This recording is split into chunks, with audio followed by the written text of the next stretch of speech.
Disneyland. The next thing I remember is rolling up on the gates of Disneyland and spilling out of the van.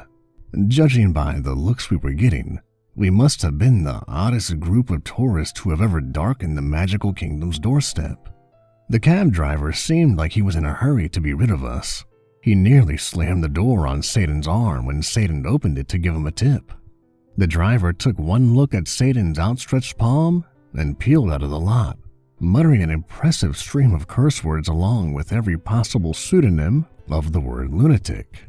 "What did I do?" Satan asked innocently. He held out his upturned palm. "Are those human finger bones?" "Of course. We don't use that as money here, Satan." "Oh, well, where can I exchange it for human money?" "Try the police station." "Nice try, Jerry." I shrugged. People pointed and whispered as we passed, shrinking away from us as if our craziness might be contagious. And before I knew it, we were at the front of the line. The Disneyland employee selling tickets was a young, pimply-faced teenager with braces and close-cropped blonde hair. His mouth hung open so low when he saw us that I thought his tongue might fall out onto the counter. How many?" he asked. "The 742 offspring of Satan demand entry to the magical land of Dizzy. Also, us 5. "What?" coughed the teenager. Satan tugged at his collar and grinned at the kid in the ticket booth, swirling his finger in a circle around his temple in the international sign for crazy. "Hold on, Satan. Didn't you say your daughters would be waiting for us?" "They're, already in the park." "Did you just call him Satan?" the kid asked. "Satan's just my nickname." He threw the kid a wink and said, "You can call me Mr. Satan." "Just take the tickets," the kid said, thrusting them under the slot in the counter window. "But I didn't give you any money." That's okay. This one's on me." "Wow, what a nice young man," Satan said, turning to us and handing out the tickets. He turned back to the terrified ticket seller and grinned. "I know you're not allowed to accept tips, but we'll keep this one just between us two." He then slid the finger bones under the slot in the glass. The ticket seller's eyes blew up to the size of golf balls, but Satan paid him no mind. Grinning, he turned back to us. "All right. You guys go on and have some fun. I need to go handle some business." Without waiting for our responses, he turned on his heel and strode off into the park at a brisk pace. Miss Hatchetface stared at Satan's back as he left, and a little wrinkle appeared between her eyebrows. "I wonder what Satan's daughters look like," I said to no one in particular. "Huh?" replied Miss Hatchetface. I said Frankenteddy, said Miss Hatchetface, cutting me off. "Yes, Lady Hatchetface." "Can you take care of Darren and Sarah for a bit? I need to go check on something." "I am honored that the lady would entrust me with such a—" "My lady, I have not finished speaking." But Miss Hatchetface either didn't care or didn't hear, because she was already 20 feet away, the silk skirt swishing around her hips as she hurried after Satan. Sarah looked up at me and grinned. "I want to ride all the rides," she squealed. I shrugged. "Sounds like a plan to me." "I hope they have the blood luge," Frankenteddy bellowed, unaware that his voice was about as loud as a jet engine with a nasty cough. People fixed us with terrified gazes, and I ushered Frankenteddy and Sarah into the park. We went to the food court first and bought some absurdly overpriced snacks before heading to the first ride, a rather mild adventure in which you spin around in circles while sitting in giant teacups. But when we got to the front of the line, Frankenteddy was in for a severe disappointment. Apparently, 7.5 feet tall and half as wide is a bit too big for a teacup. "What do you mean I am not permitted to ride?" he roared at the cowering teenage ride operator. The kid looked like he wanted to melt into the ground. It's really a safety requirement, sir, due to your size." "If I am too small for your ride, then I shall enlarge myself." Enlarge? "I shall enhance my size." It's okay, Frank and Teddy, I said, smiling and patting him on the arm. I'll take Sarah and you can wait here with the nice employee. The employee looked rather sick at the prospect of spending more time with Frank and Teddy. Can we get ice cream after? Of course we can. I want a blood-flavored snow cone. At this, the ride attendant turned so white that even his pimples weren't red anymore. Sarah and I left Frank and Teddy there and climbed on board our teacup, and the ride began. Sarah screamed with joy the entire time, and when we got off, she was hopping around me in circles, hair askew and sticking to her face. That was the best, Daddy. Can we go again? I almost said yes before I spotted Frank and Teddy. He was sitting on the ground with legs splayed out in front of him, staring directly at the teenage employee, who he still towered over even while sitting down. I couldn't see the expression on his face through the teddy bear costume, but I'd guessed that he was seething with anger, and the teenage employee looked moments away from fainting. We'd better go get some ice cream first, because Frank and Teddy looks like he's about to kill the Disneyland employee. We had only taken a few steps in that direction, however, when our ears were assaulted by the shriek of the microphone feedback blaring from the park's PA system. My ears were still ringing when I heard a familiar voice come through all the speakers of the park at once. Hello, ladies and gentlemen, said Satan's amplified voice. Park-goers froze where they stood. We at Disneyland have a special treat for you today. Just then, Miss Hatchetface sprinted up to us. Little beads of sweat darted her forehead, and her hair looked as if it had just attempted to fly away. I tried to stop him, she gasped out, taking heaving breaths between each word. He's going to... But she ran out of breath before she could finish. Satan's voice continued on, bouncing off the walls of the park. For some time, we have been considering an interdimensional partnership with our colleagues in Hell, he said. However, due to some problems during the negotiation, Satan decided, we decided to simply give the park to Satan and his demons. Isn't that exciting news? The patrons of the park stared around in all directions, mouths hanging open in slack disbelief as Satan's voice continued on. So, if you don't want to participate in the next grand opening of the very first hellscape on Earth, I suggest you leave within the next 10 seconds. I half expected there to be a mad stampede for the gate, but people just stood there dumbstruck, looking around as if some rational explanation would suddenly spring out of the hedges. What did spring out of the edges was not an explanation, nor was it rational. I heard the screams before I saw the reason for them.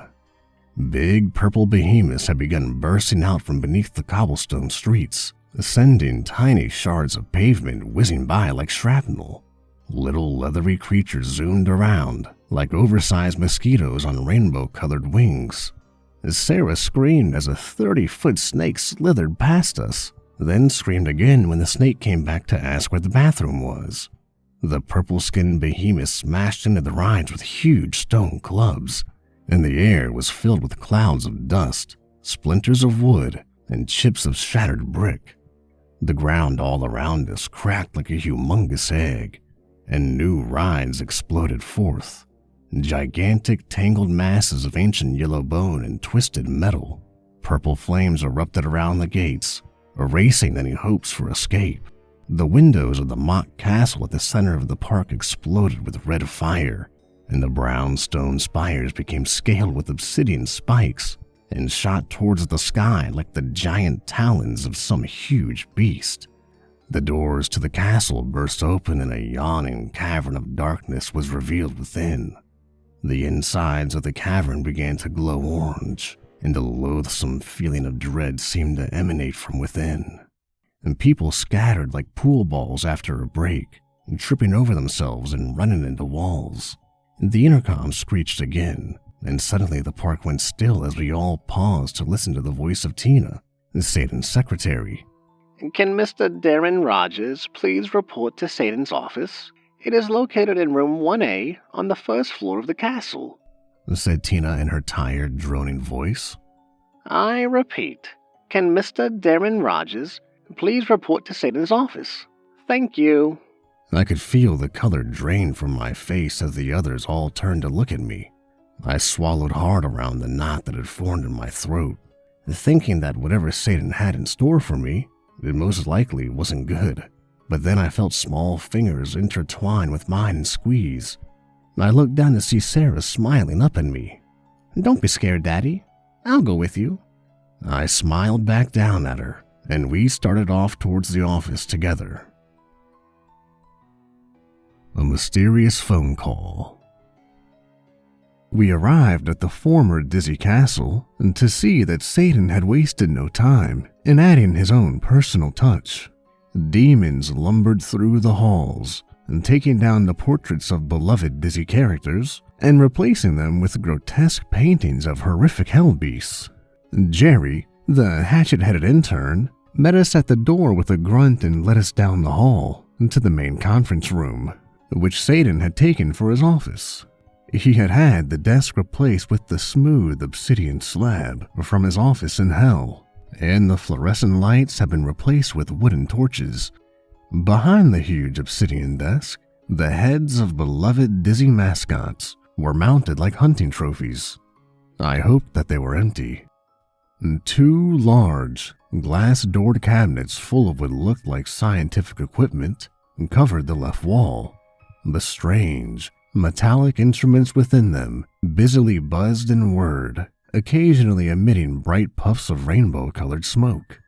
Satan was sitting behind his desk and directing the demons on how to perform the renovations, a huge grin on his face. Miss Hatchetface and I sat across the desk from Satan in 2 cushy leather office chairs, while Frankenpetty and Sarah played in the corner. Miss Hatchetface regarded Satan with an expression that suggested she was about 2 seconds away from lunging over the desk and punching him in the mouth. Can you please just tell me what in the hell is the matter with you? She demanded. Satan continued to direct the demons around his office for a moment, before stopping and giving her a look of surprise. Who? Me? Yes, you. Who else would I be talking to?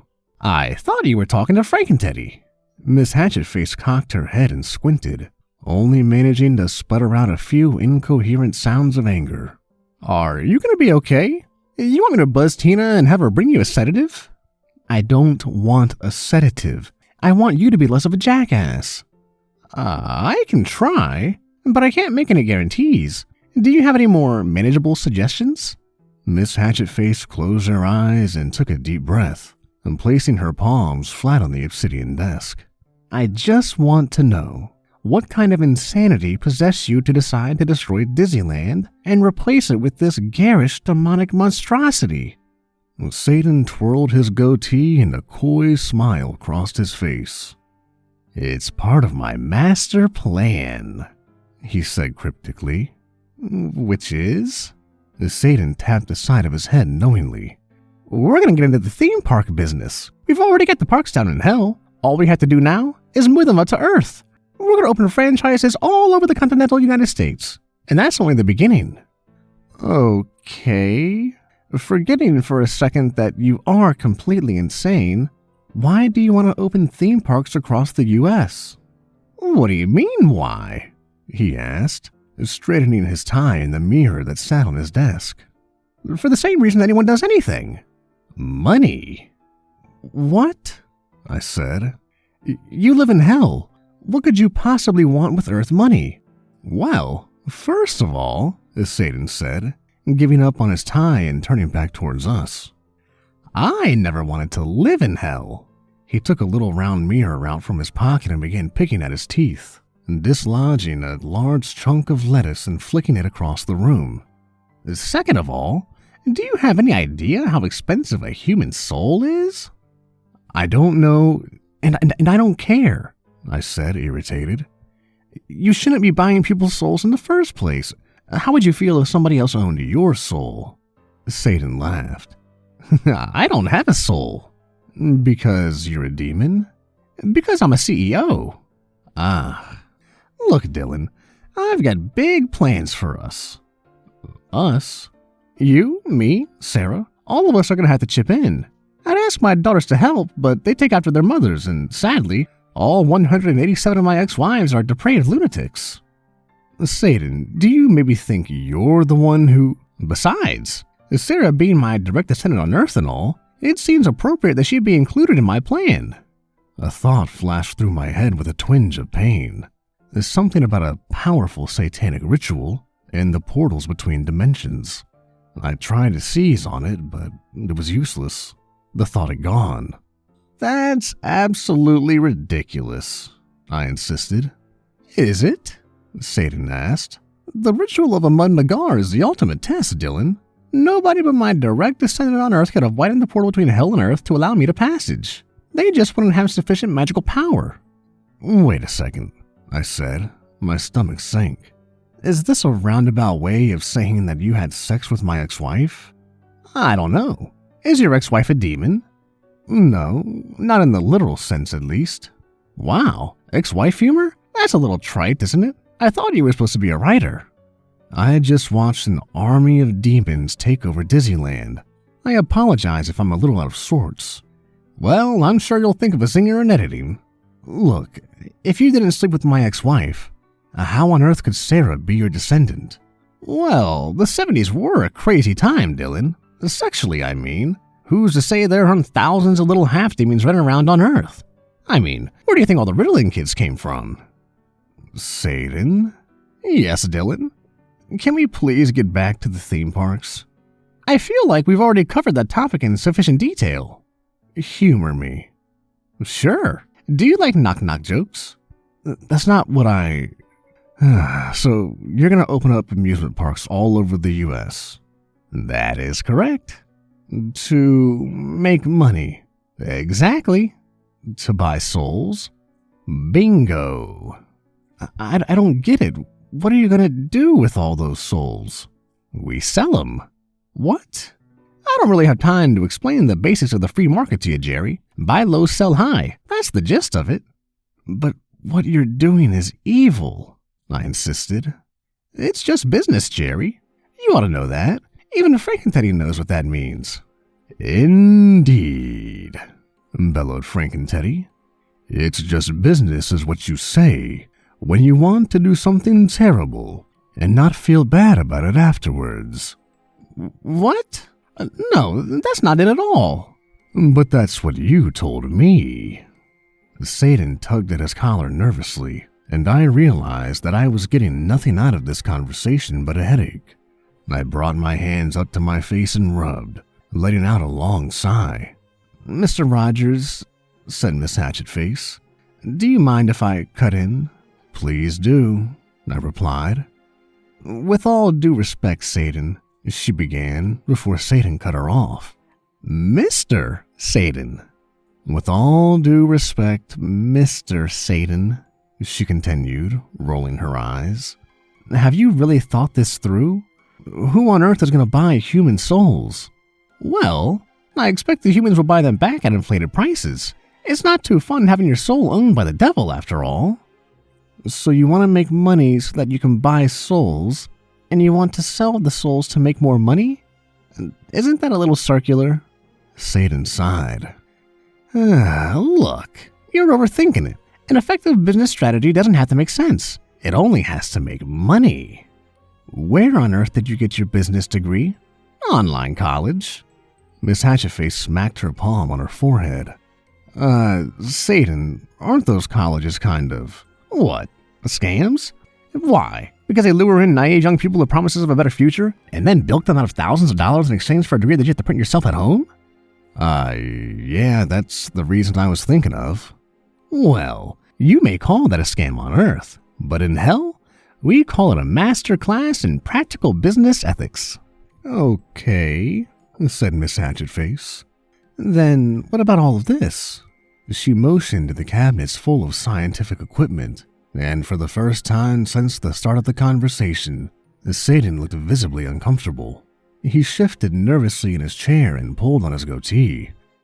Oh, just some stuff I'm holding for a friend. You have friends. Just then, the phone rang, and Satan put up his hand, signaling us to stop talking. Sorry, I'd better take this call. He picked up the receiver and held it to his ear. As he listened to the person on the other end, the grin slowly melted from his face, replaced by a frown and a furrowed brow. "And you're absolutely certain?" he said after a few minutes of silent listening. He paused to listen to the response. "That's impossible. Already?" He paused again. "But we're on Earth now. Surely they wouldn't... What? Earth too?"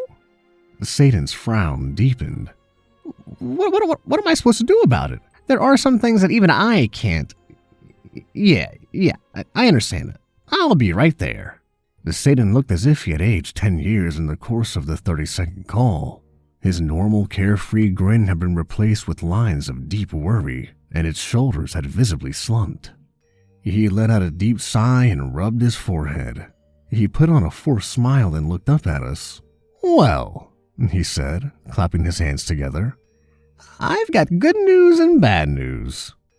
"Oh no," said Miss Hatchetface. "The bad news is that an urgent matter in hell has been called to my attention, and I need to go see to it immediately." "And the good news?" asked Miss Hatchetface. "The good news is that I'm turning my Earth operations over to my direct human descendant." "Wait a second, you can't possibly mean..." "That's right," said Satan, beaming out an obviously forced smile. "Sarah is now acting CEO of Disneyland Hell." "Dizzy Hell? Well, picking a name can be her first act as CEO." "She's 5 years old," I protested. Yeah, they grow up so fast, don't they?" he said absent-mindedly while checking his watch. Don't worry, it's a pretty small problem, really. At the very most, it should only take a couple thousand years to resolve." Before I had a chance to object, the Satan had vanished into a roar of flames and smoke. The room was silent. We all stared at each other in disbelief. All of us except for Sarah, whose grin was slowly spreading from the corners of her mouth to light up her entire face. "This means I get all the cotton candy I want," she squealed. Dizzy Hell. We all sat in fold-out chairs on a makeshift stage, while the demonic and captive human populations of Dizzy Hell milled around below us. Sarah was standing on a chair with books piled on top so that she could reach the microphone on top of a rickety wooden podium and fumbling with a piece of paper. Written on the paper was the speech that Miss Hatchetface and I helped her prepare, with unwanted input from Frankenteddy. He was also on the stage and had taken off the head of his teddy bear suit and was now absent-mindedly licking a red snow cone while it melted and dribbled down in front of his costume.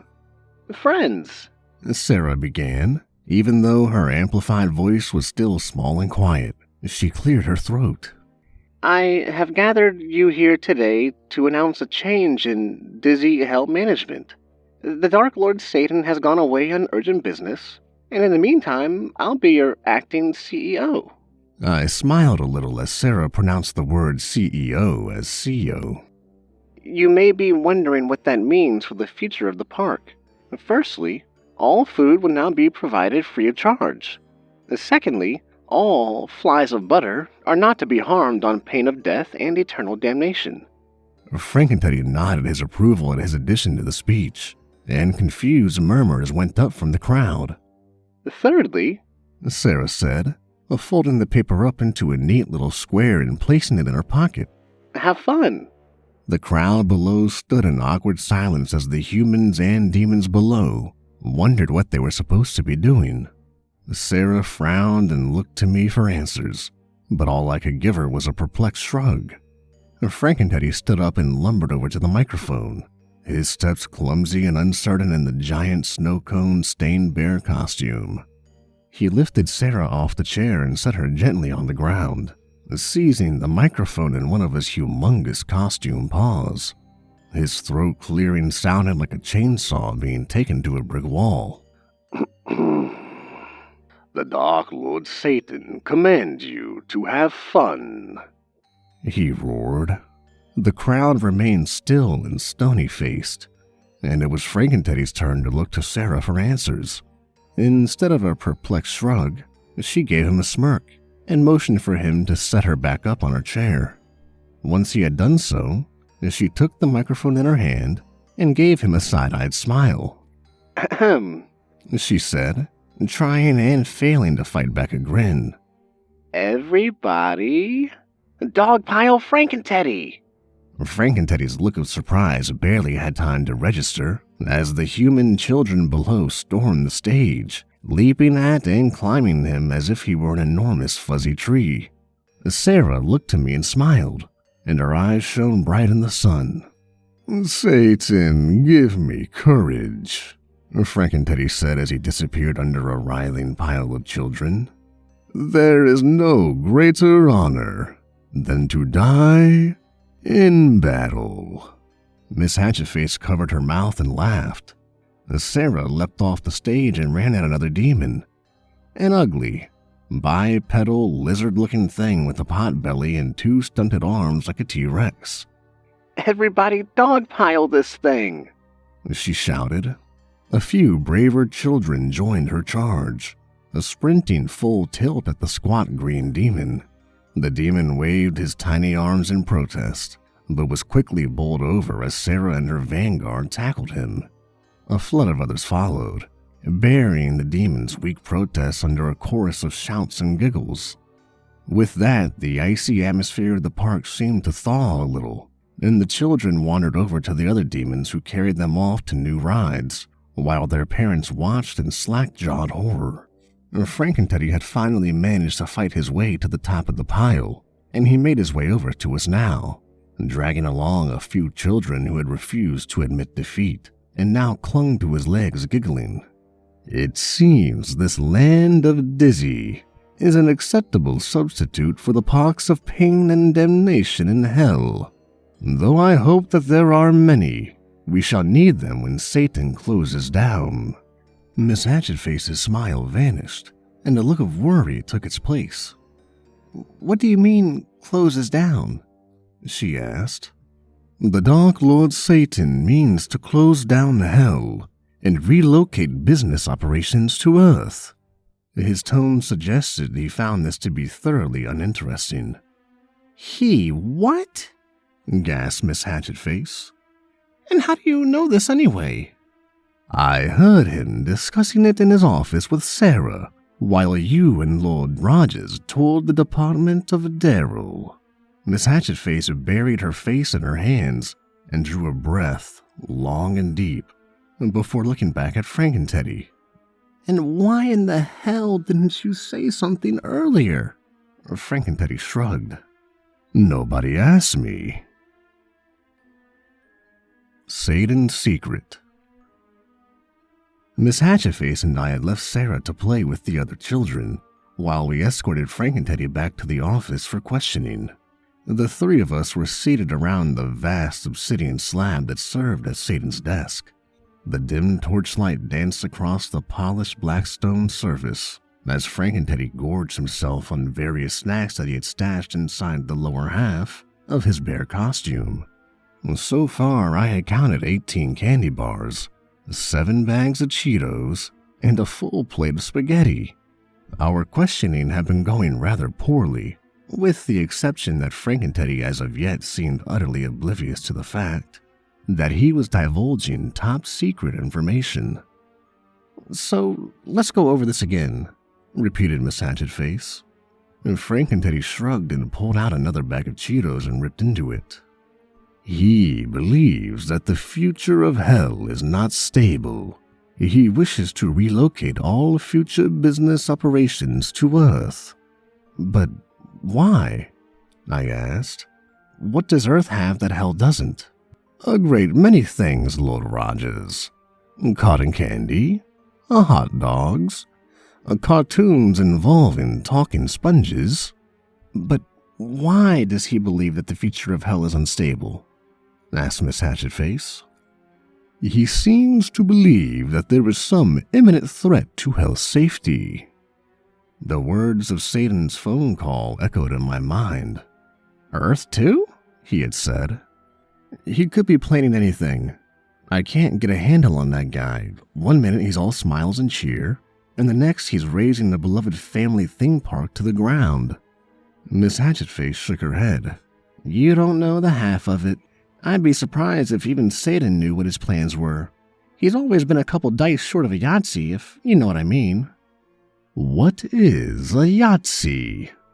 It's a game where, I began. It's just a way of saying that Satan is crazy. I see. We need to find out what he's up to, Miss Hatchetface said.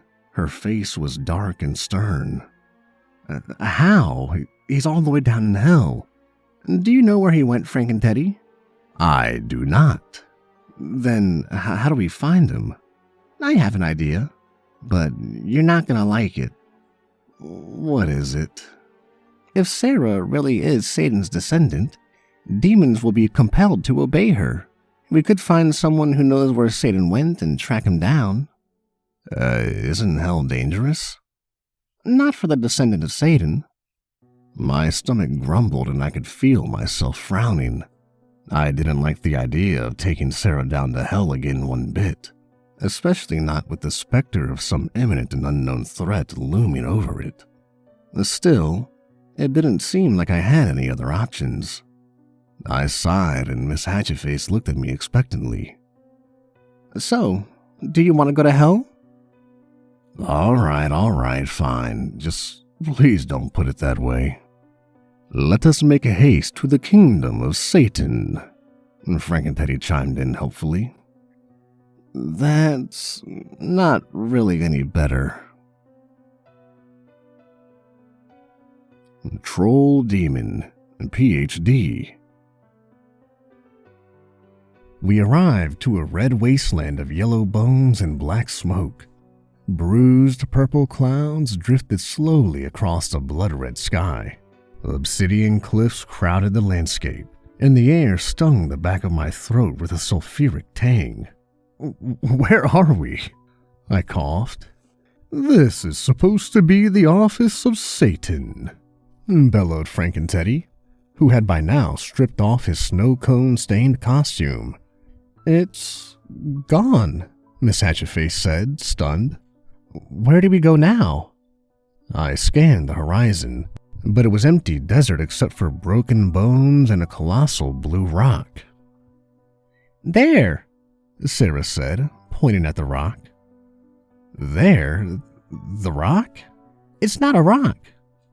What do you mean it's not a... The rock stirred, sat up, and began to pick its nose.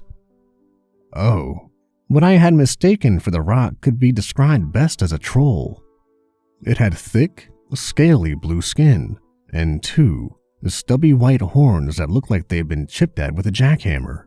As it pushed itself to his feet with a huge stone club, I saw that it was clothed in nothing except a raggedy yellow loincloth that could have served as a tent for a family of 5. The hot stink of its breath washed over us as it growled. Can it talk? I asked Miss Hatchetface. Of course I can talk, it bellowed. I was just clearing my throat. Oh, I'm sorry, I'll have you know that I have a PhD in demonic studies. Okay. The troll demon reached into one of the pockets of its loincloth and pulled out a pair of gold-rimmed spectacles. It pulled a rag from another pocket, wiped them off, and put them on. Now, what do you want? We were wondering if you knew where we could find Satan, Miss Hatchetface asked. The demon growled again as it patted its pendulous white belly. Last I heard, he was on Earth.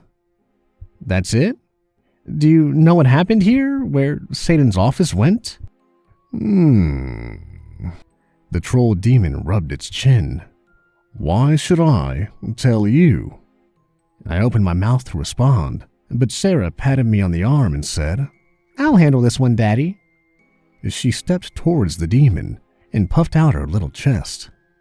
My name is Sarah Rogers, she said defiantly. I'm the direct descendant of Satan, and I command you to tell us what you know. A human descendant of Satan, bellowed the giant troll. I doubt that very much. The demon growled so loud that the ground shook beneath our feet, and our hair was blown back by its rancid breath. "You sound like you've got a cold," I offered. "Would you like a lozenge?" "I am in pain," it roared. "Can you not tell the difference?" "No, not really. Why are you in pain?"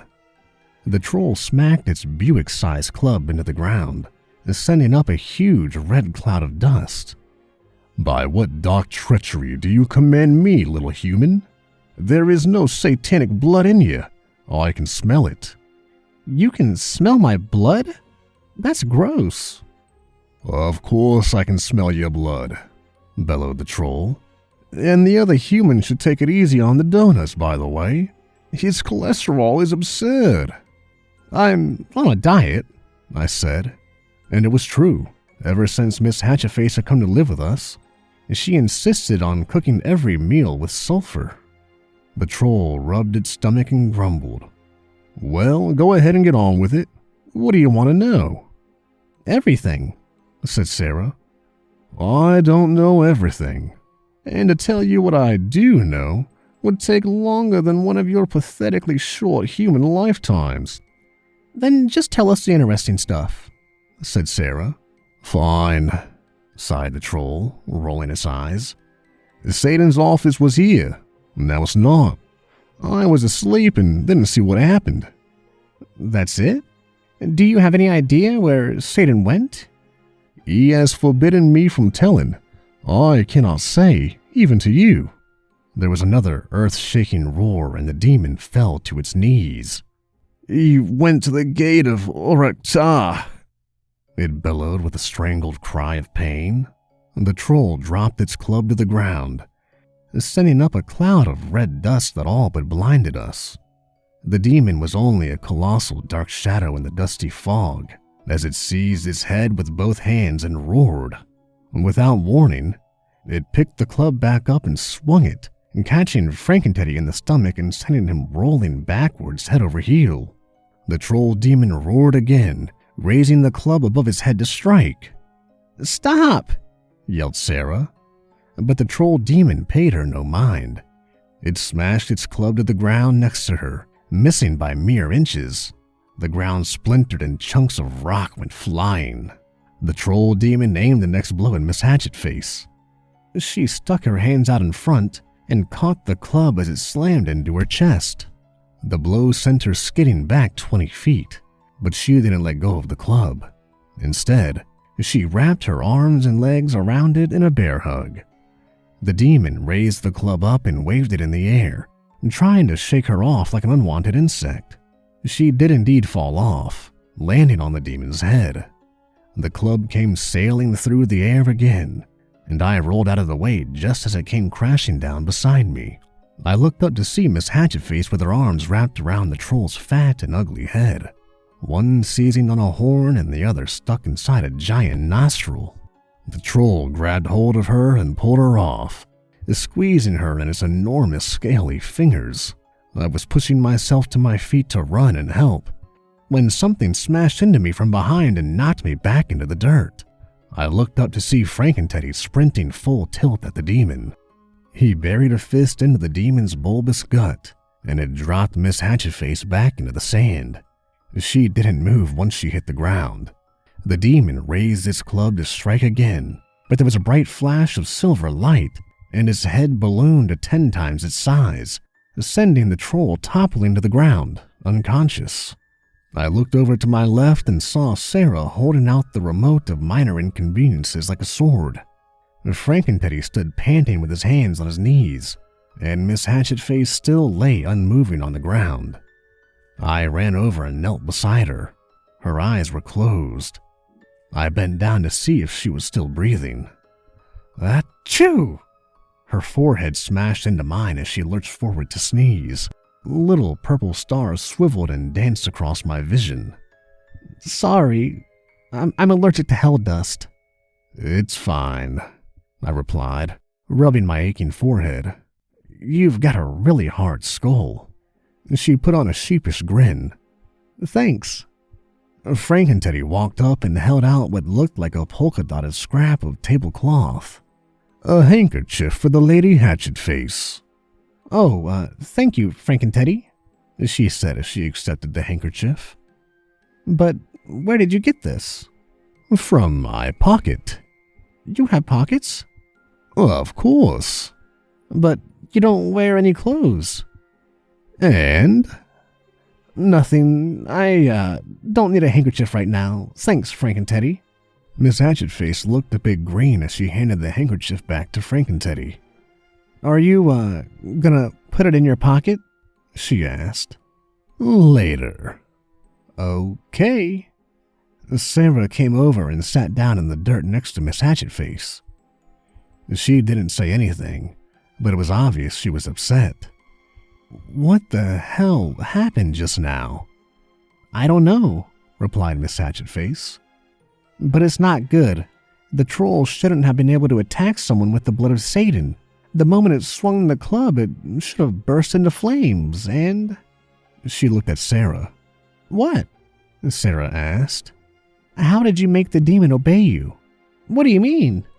You shouldn't have been able to counteract Satan's orders, unless you somehow have more satanic blood than Satan himself, which is impossible.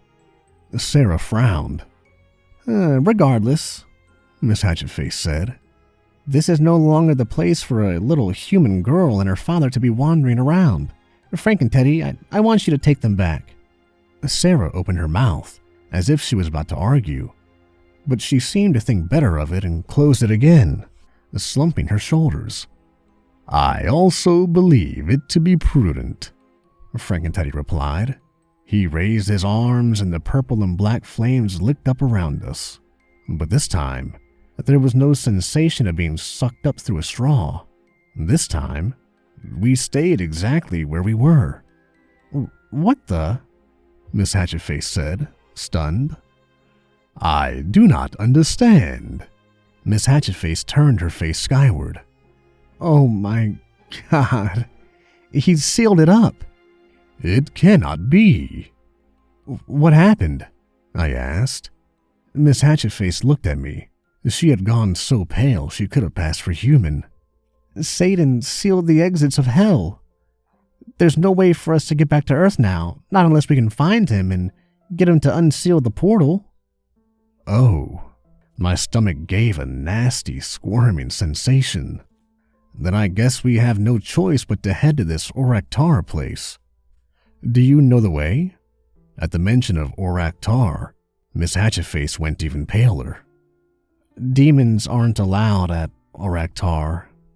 Evil things live there. More evil than demons? Much, much more. Labyrinth demons and old ladies. We trekked across the flat expanse of blood-red desert waste. The sand was loose beneath our feet, and giant yellow bones jutted through the ground like broken teeth. As we drew nearer to the gate of Oractar, the bruised purple clouds had grown fewer, and hell's red sun had grown larger and brighter in the sky, and periodically sending off arcs of orange fire around its edges. The air was now thick with acrid black smoke, forcing us to keep a slow pace as it was increasingly difficult to breathe. Where is this gate of Oractar? I asked. It's not far from here, Miss Hatchetface replied. And the quickest way is through the maze of unspeakable horror.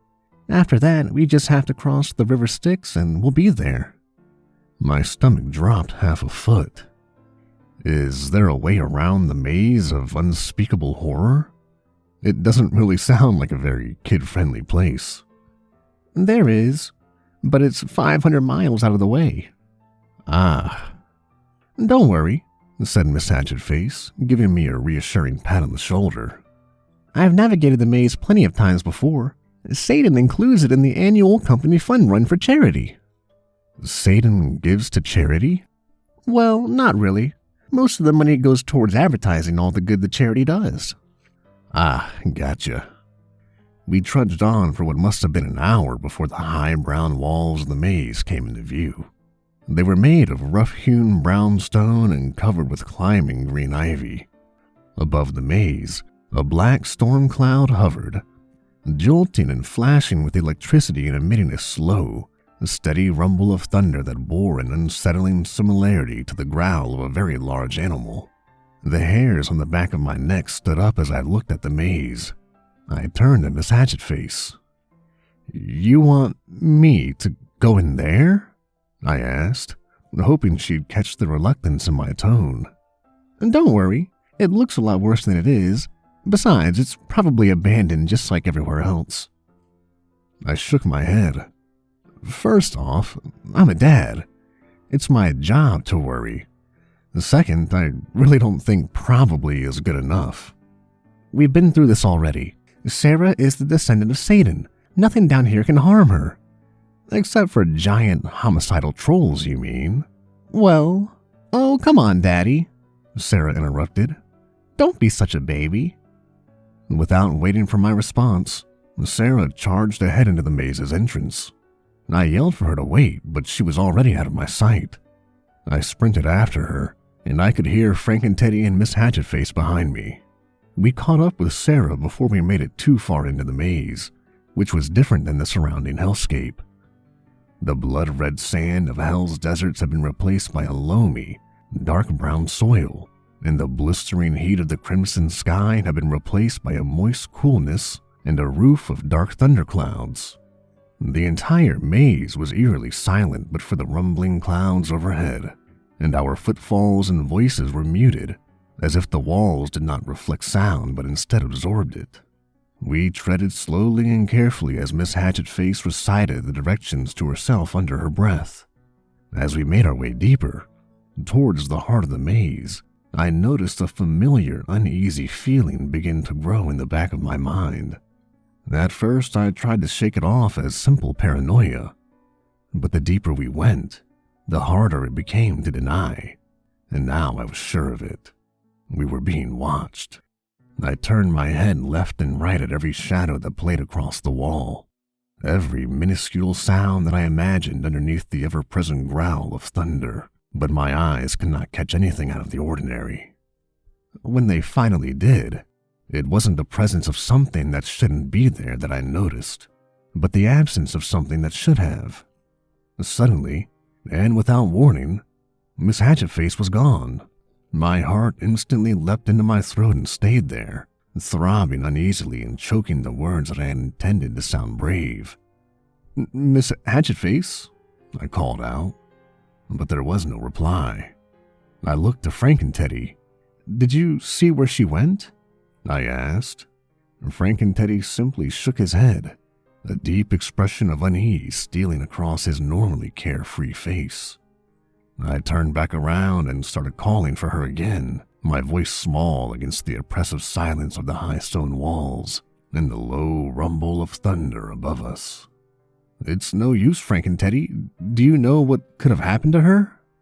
But Frank-N-Teddy didn't answer, and when I had turned around, he was gone as well. I seized Sarah tightly by the hand and knelt down in the moist soil, lifting her chin up gently to meet my gaze. Her eyes were wide with fright. "Did you see what happened to Frank-N-Teddy?" She silently shook her head. "Don't worry, I'm not going to let anything happen to you." I stood up and began scanning the walls of the maze for any sign of Miss Hatchetface and Frank-N-Teddy. My hand was slick with sweat as I held Sarah's hand in an iron grip, but my caution was for nothing. Suddenly, the warmth of Sarah's hand was gone, and my own closed on itself. "Sarah!" I shouted, though I knew there would be no answer. My knees sank into the dirt as my legs buckled beneath me. The world faded into nothing, and I found myself tumbling through a rushing darkness before landing hard on a cold, stone surface. I could see nothing around me except for two glowing red eyes that stared down from high above. "Well, well," a deep voice bubbled from the shadows. "What have we here? I haven't tasted a human soul in so very long. You four will make a fine meal indeed." Just as my heart was about to explode out of my chest, I heard Miss Hatchetface shout from behind me. "Oh, damn it, Reggie," she yelled. "What do you think you're doing?" Miss Hatchetface?" The deep voice cracked. A blinding light filled the room around us. As my eyes adjusted to the brightness, I saw that we were in a damp cave with a colossal-sized lizard-like beast whose scaly torso emerged out of a rippling black portal in the wall. The lizard beast scratched the back of his neck and put on a sheepish grin. "Whoa, what are you doing here?" he stammered. "What am I doing here? What are you doing here?" "Well, I do work here." Miss Hatchetface rolled her eyes and sighed in exasperation. Yeah, I know that. But why are you still here?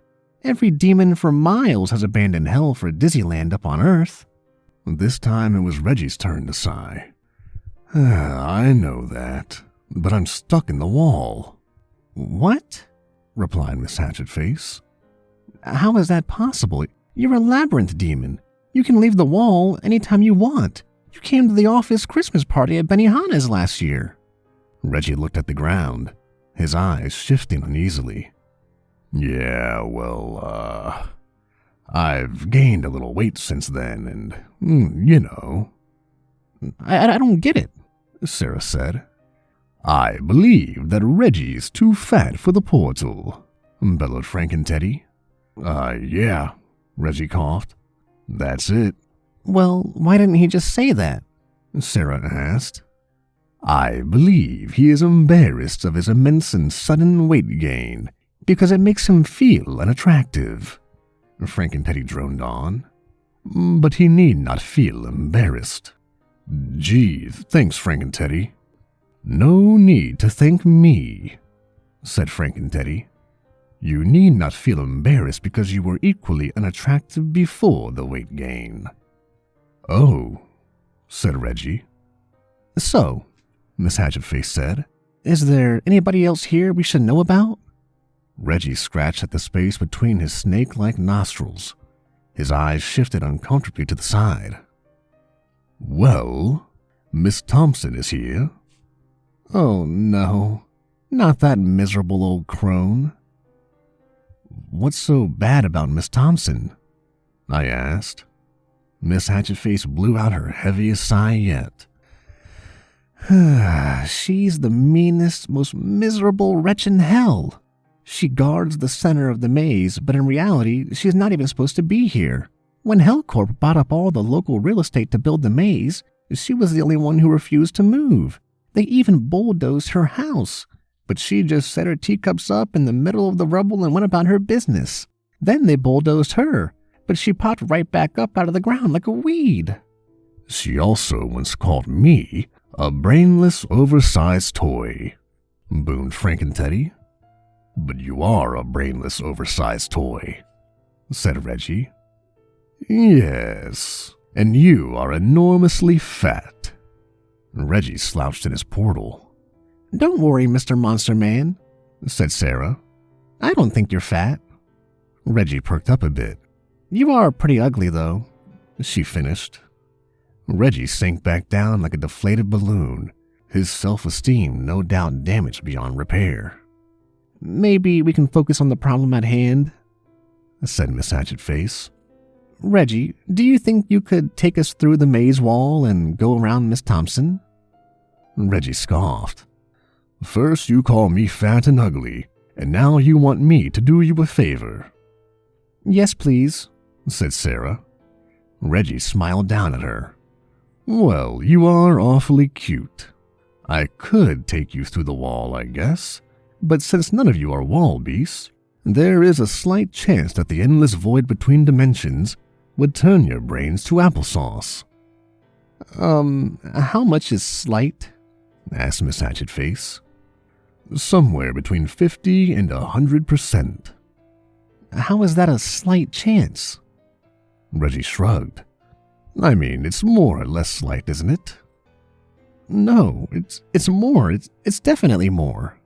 "Sorry," Reggie said. The only way through the maze is to answer old Miss Thompson's riddles. That's no problem. I'm great at riddles.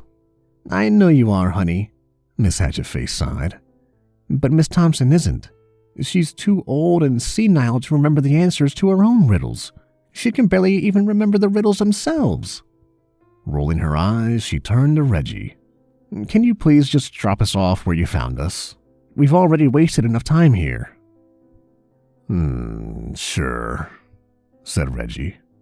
He paused, scratching nervously at the back of his neck with one of his long, silver talons. There is one more thing, though. Could you, not mention to Miss Thompson that I'm still here? She doesn't know yet, and I'd like to keep it that way. Sure, Miss Hatchetface replied. Just hurry up and put us back. With that, we were yanked back into the swirling blackness of the wall and spat out on the other side. We tumbled hard through the dirt and mud, half of us winding up on our heads. I guess Reggie really didn't like all the fat comments, I said, struggling to my feet. Then perhaps he should have considered not becoming so fat, suggested Frank and Teddy. I surmised from his tone that Frank and Teddy was still upset by Reggie's comment about his lack of a brain. We dusted ourselves off as best we could and resumed our trek through the ominous high walls of the maze. As we continued on, a thick milky white mist began to gather. We walked on without stopping for about 15 minutes before we came to a large, open section scattered with tree stumps with teacups on them. At the very center of the clearing sat a particularly ugly tree stump overgrown with hideous gray moss. To my surprise, the tree stump opened its mouth and spoke, and I realized it was actually a very ugly, squat old woman, and what I had mistaken for moss was really a dirty rat's nest of hair. Her face was like rotted tree bark spotted with lichen, and hunching over her knobbly wooden cane, she couldn't have stood more than 3 feet tall. I surmised from the collection of mismatched teacups and the foul look of contempt on her face that this must be Miss Thompson. Look at you 4 hooligans, she snapped. Stomping around my living room uninvited, and in muddy shoes to boot. Miss Hatchetface stuck her hands on hips and cocked her head. Look around you, old bat, she said. Your whole floor is made of mud. Yes, snapped the old lady, waving her cane at us with a shaky hand. But this is my mud. Who knows where your mud has been? Just tell us the riddle already so we can pass. Miss Thompson said. No need to sit and visit with an old lady over tea after barging into a house uninvited. You just get straight to the point, don't you? All right. Well, let me think. Miss Thompson squinted her eyes and rubbed her chin. What's white and black and, how does that one go? Oh, right. There are 2 paths in the woods, and one is white and the other is black. No, that's not right. Oh, I've got it. What's the square root of 472? That's not a riddle, Sarah said. It's a riddle if I say it is, Miss Thompson snapped. So, what's your answer? Does anybody have a calculator? I asked. Everybody patted themselves and turned out their pockets, but nobody came up with anything. Oh, Sarah said. I've got it. It's 5. We all stared at her in confusion. You're not even close, snapped Miss Thompson. It's 21 7/10. Sarah tilted her head and put on a quizzical look. But that's what I just said, she replied. Miss Thompson teetered on her cane and scratched her cobwebby mess of hair. You did? She asked. Oh, yes, Miss Hatchetface cut in, nodding vigorously. She elbowed me in the ribs. Isn't that right, Darren? She asked. Yeah, I said. That's right. Miss Thompson wrinkled her brow and scratched her head in thought. Deep wrinkles like the grooves in tree bark crossed her face. I could have sworn, she said. Well, alrighty then, dearie. I apologize. I'm afraid my memory's not quite what it used to be. You 4 going ahead, I guess. Miss Thompson stuck her cane in the dirt and hunched back over it, retaking the appearance of a very old, knotted and ugly tree stump. "Well, that was anticlimactic," I said. After we passed Miss Thompson's living room, the milky white mist of the maze began to clear, and the smell of damp earth gradually faded away into the sulfuric tang of hell. It was around 30 minutes more before we reached the end. The mouth of the exit opened to a path of gray cobblestones that led down to a sheer canyon face. Both sides of the path were lined with broken, sun-bleached skulls. "Is that the way to the River Styx?" I asked. "Yeah," replied Miss Hatchetface. "I just hope the ferryman hasn't abandoned his post like everyone else." We walked to the edge of the cliff and I stared down at the valley below. Steel gray waters cut around canyon walls of red-striped sandstone that must have been carved over incomprehensible ages.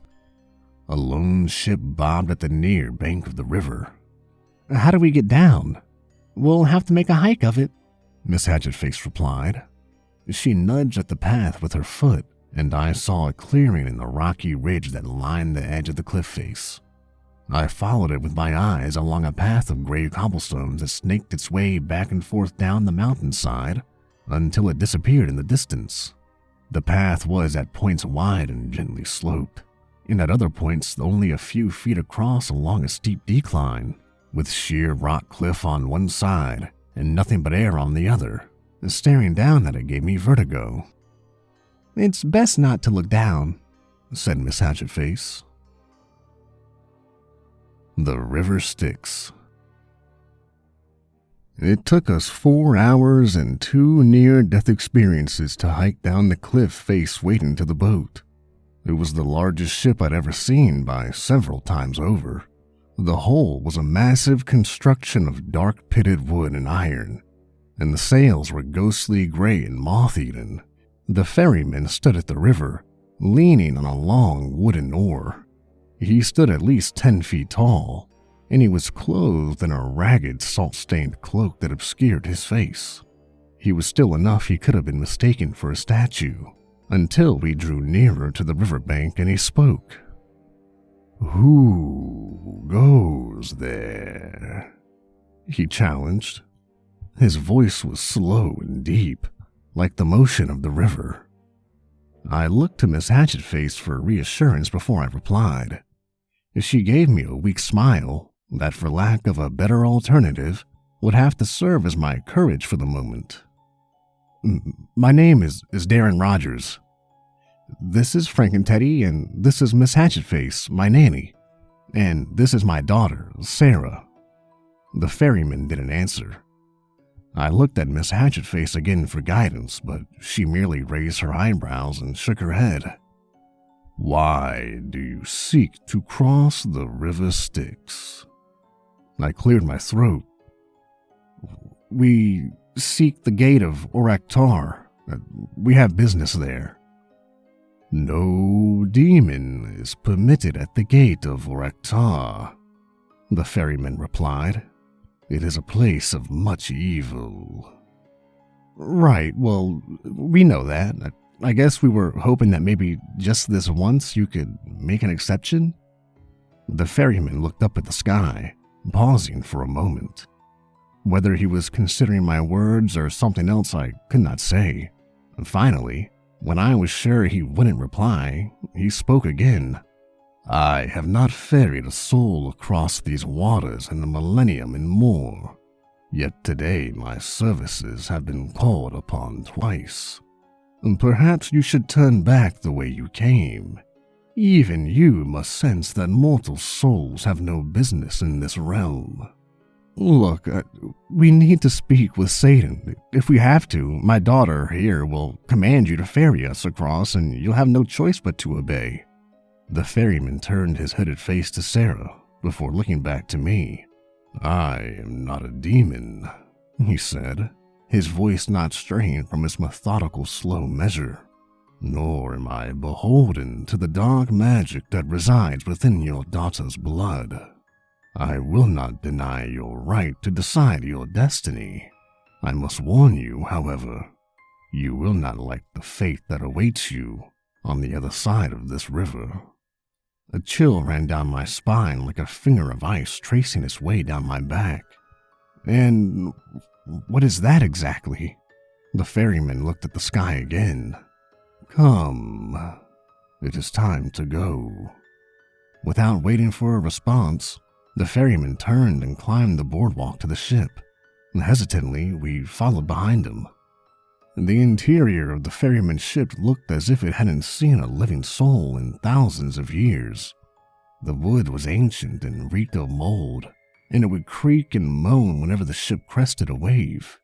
The cabin was lit by candles that had all nearly burnt down to nothing, their guttering light only sufficient enough to see a few yards in front. The atmosphere was oppressive, and silence hung as heavy on us as the dark, salt-soaked air. The ferryman sat at the front of the cabin and stared at us in stony silence, his long oar resting on his lap. The rest of us sat across from him, except for Frank and Teddy, who had abandoned us for the upper decks of the ship so that he could violently retch over the side. Hoping to break the heavy silence, I decided to speak to the ferryman. So, I guess the oar is mostly decorative then? If you don't steer the ship, I mean. The ferryman persisted in his silence. Just when I was sure he wouldn't reply, he spoke. A long time ago I steered the ship, but the ship has made the same journey for eons. She knows her own way now. Oh, so the ship is alive then? Can she hear what we're saying? Perhaps you should ask her. A feeling in my gut told me that would be a bad idea, and so I let the silence settle on the room once again. But it was only a few moments before Sarah spoke up. Mr. Ferryman, she said in a small voice. My name is Charon, said the ferryman. Oh, Mr. Charon then. Yes, child. You said the ship was alive, right? Indeed. She has seen even more years than I, though not always as a ship. What was she before? I do not know. I had not yet come into being. Well, if she has to make the same trip every time forever and ever, doesn't she get bored or tired? Perhaps she does. I have never asked. But there is no other way across the river. Sarah stood up and rubbed the wall of the ship affectionately, as if she was petting a large dog. But that's what I don't get. Why not build a bridge? Charon leaned forward in his seat. His face was still shrouded by the hood, but his eyes shone, two silvery black glimmers in the candlelight. Because the creature of the river would not allow it. Sarah's eyes widened just a little. Creature? What creature? The ferryman placed two large gray hands on his knees, pushing himself to his feet and leaning on his oar. It is a creature from another world, a world of eternal cold and darkness, beholden to laws much crueler than our own. And it doesn't like bridges? The ferryman chuckled, a deep, throaty noise that was more morose than mirthful.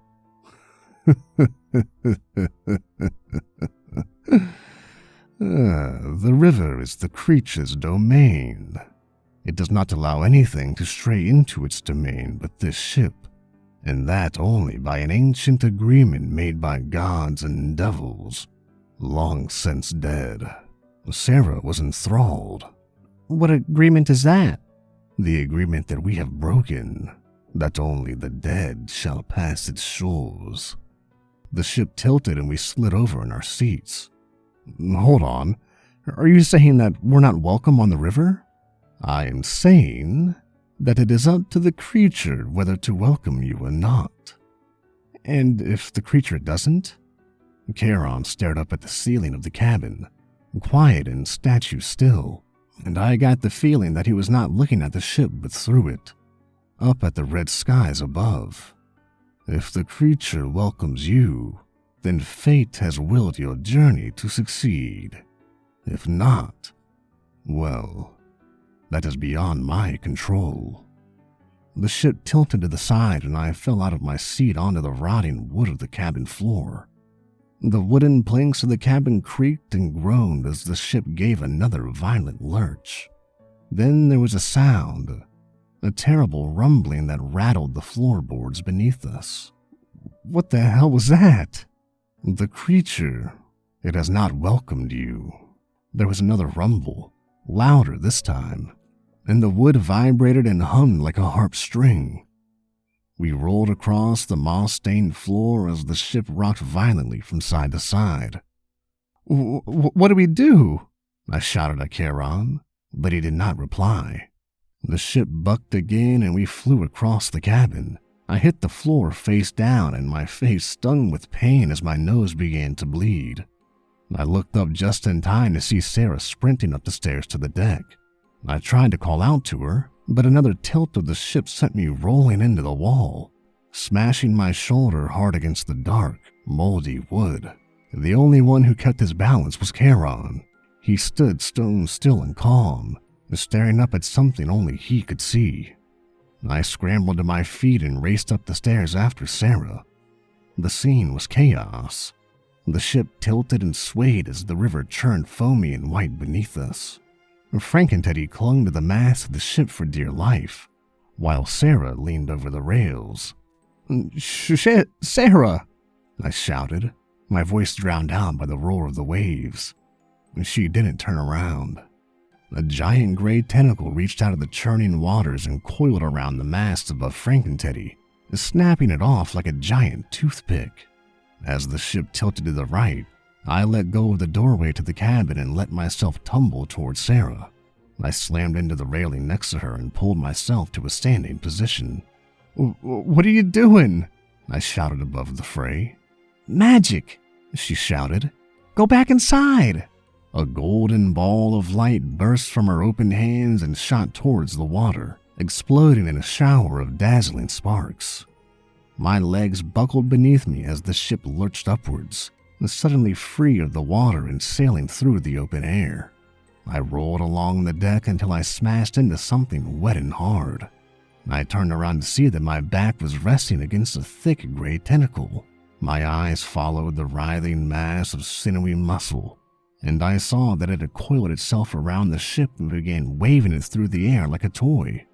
A bolt of green light hit the tentacle and it recoiled, dropping the ship back down into the waiting river below. Water splashed over the sides, soaking the deck and drenching me to the bone.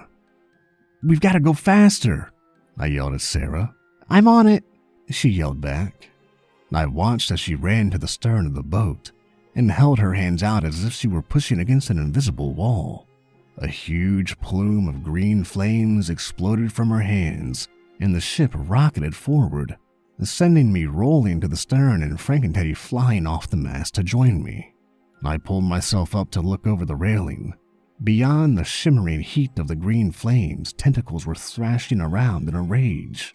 Any one of them looked as if it could smash the ship to bits, but slowly they were getting farther away. Before I knew what was happening, the ship smashed into the shore with a terrible crunch and I was thrown to the deck again. The deck rumbled and the wood groaned in protest, and we rode across the stony red dirt.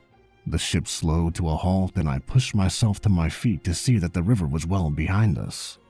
I watched as the gray, angry tentacles continued to thrash, but they didn't reach past the boundary of the shore. For now, at least, it seemed like we were safe. Disoriented and soaked, we all shambled off the boat. Charon climbed down the boardwalk and leaned on his oar as he stared at the broken mast and shattered hull of the ship. "I'm sorry about your boat," said Sarah. "It is of no consequence," replied the ferryman. "The ship will heal herself." We watched in awe as new wood sprouted from the mast like a tree, splitting off into branches and leaves that became the sails. The shattered wooden planks of the hull knitted together like stitched wounds. "That's amazing," Sarah said. "Yes, it is," replied the ferryman, rubbing the hull of the ship affectionately. He turned around to look at us, and though he did not lower his hood, I thought I could detect a note of sadness in his voice when he said, "I wish you luck on the rest of your journey." He did not wait for a reply, but turned instead towards the ship. He stuck the oar in the ground beneath it and pushed it like a lever, dislodging it from the river bank. The ship slid back down the shore and into the river, where it bobbed up and down in the steel-gray waters. The massive gray tentacles slipped beneath the waves and the waters closed above them, still and peaceful. The ferryman climbed aboard the waiting ship and it began to sail away, floating off downriver, growing smaller and smaller until it finally disappeared. Sarah looked up at me. "What do you think the ferryman meant by the dark magic in my blood?" she asked. I don't know, honey, and I'm not sure I want to.